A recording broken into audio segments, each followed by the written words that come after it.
is that it leans into, in a really delicious way, into cultural stereotypes and into tropes about female leaders. I mean, there's still judgments are made about whether they have children or not, whether they are married or not, about their sexual orientation, how they dress.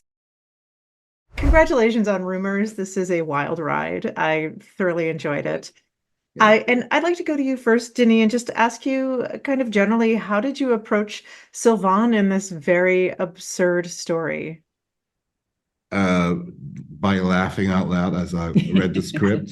And then because I have dyslexia, I have to work really like longer hours. So it was such a delight to just learn those lines and repeat them. I live by the beach, so it was just repeating my lines over and over again to the ocean. So that's how I did it, basically learning them and being free afterwards on set with them. Yeah, wonderful. The Thank rest you. of us were a little slower catching up. You set the bar really high on the first read through, and everyone else went, "Okay, we've Oh, got some work to But I do." was scared, so I worked I for think we're all 3 months. scared. so Denis, you were the first off book. Yes, Yeah. yes. Okay, thank you. And Cate, would you talk a little bit about, Hilda is so matter of fact and serious, and yet the absurdity that comes out of her mouth is the line about she's speaking Swedish. I didn't recover Yeah, from that. it's so Swedish. Sweet. Yes, well, it was, I mean, yes, the absurdity that comes out of my mouth most of the time. It wasn't really a stretch. I mean, strangely, I was the only one who was not playing the country that I was actually from. There's, the Australia from the G7. But no, and so there's so few examples of female leadership in the world, that people assume that I sort of based it on Angela Merkel, female chancellor, and such an incredible leader when you think about what she had to tackle with them and how she sort of kept the European Union together until England decided to. Anyway, we won't go there. But it all came from the script. And then, of course, because it is an ensemble, it was about the interplay between the characters. And when you get to play with someone as playful and inventive as Denis, then the other actors, in a way, give you the performance. Because you can, compare as much as you like, but then it's what they do that you end up responding to. We work off each other.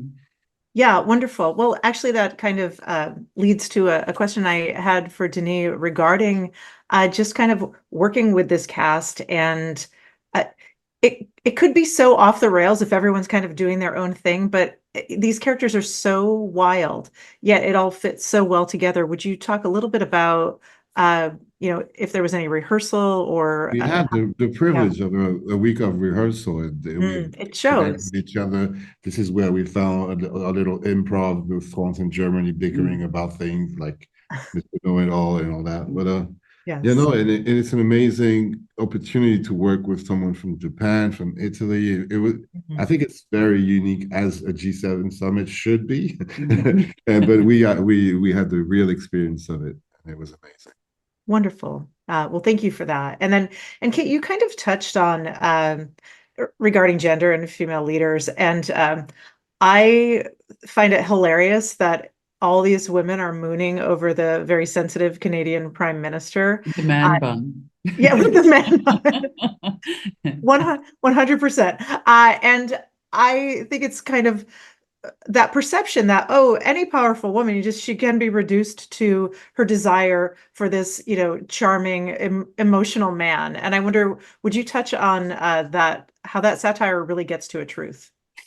Definitely. I mean, I think the G7 sometimes can seem satirical without even, doing anything. It just but what I love about the script that was so beautifully wrought is that it leans into, in a really delicious way, into cultural stereotypes and into tropes about female leaders. I mean, there's still judgments are made about whether they have children or not, whether they are married or not, about their sexual orientation, how they dress. They're scrutinized in a way that male leaders aren't. And so the guys really lent into that, which I actually was funny. I mean, and the pinnacle of it was, an exchange between the French president and And was it the American, who was it, about the size of female brains? Yeah. And to actually be able to laugh at that when there is such rampant aspirational misogyny in the world at the moment, it's Yeah. I mean, I think it's a collective laugh at the stupidity of a lot of the assumptions that are made about female leaders. Yes, yes. Thank you very much for that. And Denis, I'm going to go off topic for a second. I just want to say I loved Peter von Kant. And Thank you so much. Did you see yes, that movie? Yes, Really? they did. Okay. yes, No, no, I loved didn't it. work at all. I'm an Ozone fan. But to that end, I wanted to ask you, because you have worked with incredible directors like Ozone. Would you talk a little bit about working with Guy Maddin? I mean, I had a blast because he's my kind of self-deprecating, dry humor kind of guy, and at the same time, he's a genius and very sensitive.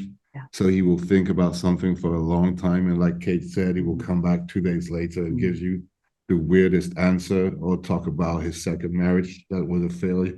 And his sex life. it's so amazing to work with someone like this. It's such a privilege, and I will cherish that forever. Yeah. Yeah, wonderful. Well, thank you for that. And Kate, would you talk a little bit about the ability of, I mean, this film is satire, but it's also kind of genre hopping within itself. It's a little horror, a little sci-fi, a little, soap opera, like melodrama. Would you talk about these, how it incorporates these genres?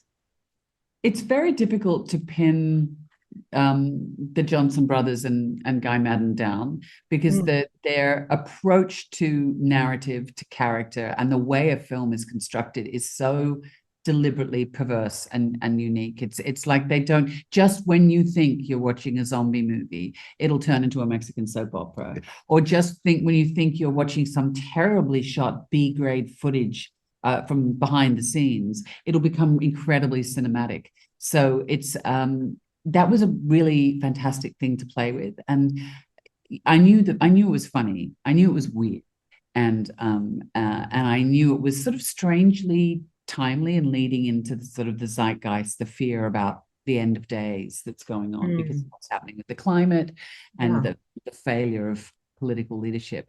But when I heard the musical choices that were being made, that really did help inform the tone, because sometimes you think, where do we pitch this? And I think that's why I was quite surprised that they did want to sit around the table for a week and rehearse. But I think they wanted everyone to be all on the same page tonally. And that's where they're really great directors. So you think they might, they know so much about like the plasticity of the moving image. But I thought, well, how are they going to be with performance? Because, often they work with non-actors, and, they had such exceptional actors on this one. But they were so in tune with performance and the way different actors work. So it was an absolute. They're very excited, childlike. Yeah. And they love being surprised. I love that. Quite meticulous. They didn't really want to change the script once we were at all. So there wasn't kind of textual improvisation. But they were so grateful when surprises would happen or things happen in a way that they hadn't expected.